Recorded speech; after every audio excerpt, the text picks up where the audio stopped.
Hi stenographers, welcome to Finats steno type YouTube channel. మీరు కనుక first time ఈ ఛానల్ని చూస్తుంటే మరింత కంటెంట్ కోసం దయచేసి సబ్స్క్రైబ్ చేయండి. అలాగే వీడియోని లైక్ చేసి మన స్టెనోగ్రాఫర్స్కి, కాంపిటేటివ్ ఆస్పిరెంట్స్కి షేర్ చేయండి. Thank you.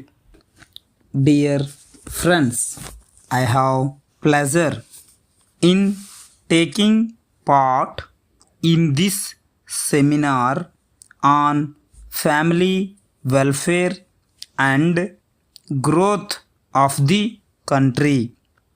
We all know that the development of the country depends on the welfare and forward movement of its people. The government therefore should take care of the families.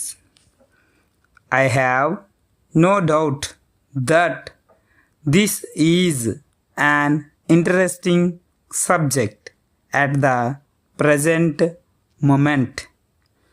When we talk of family welfare, we have to take into account the financial position of the families living not only in the towns and cities but also in the distant parts.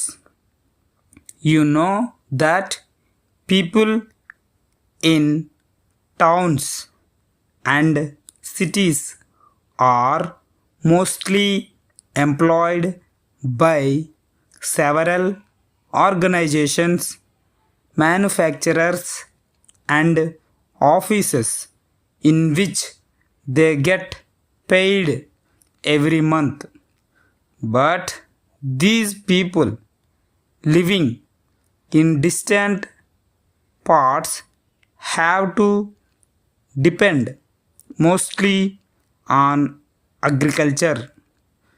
They get paid only when there is work, and during the other months they have no regular work.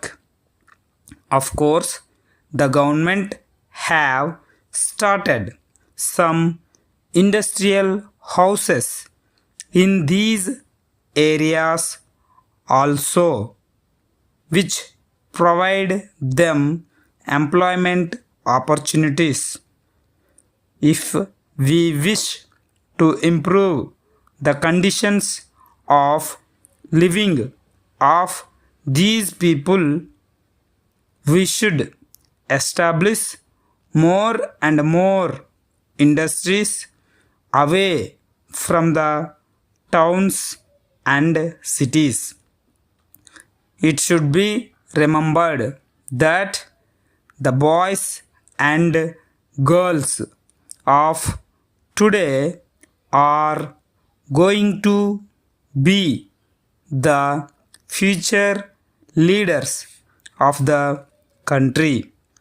It is therefore necessary that they should be not only wealthy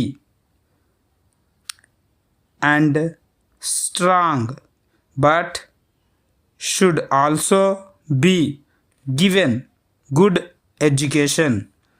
It is the responsibility of everyone of us to state the advantages of having a small family. The spirit of unity among the people in the country should start from the family itself. If we are together like a family, then only we can be peaceful and can move forward. With these few words, I would like to end my short talk and wish this seminar all success. Dear sirs, we shall be glad to know whether you can make a clear offer for the purchase of the machinery which we informed you in our last letter and which you later called here to inspect. Our chief engineer gave to you at the time the details in respect of the working of the machine. The whole of this machinery is now nearing completion and we are ready to keep the same for you provided you will take the first opportunity of purchasing. Our anxiety to hear further from you is owing to the fact that we have just now received order from some others. We look forward to your reply at an early date. Thanking you, yours faithfully,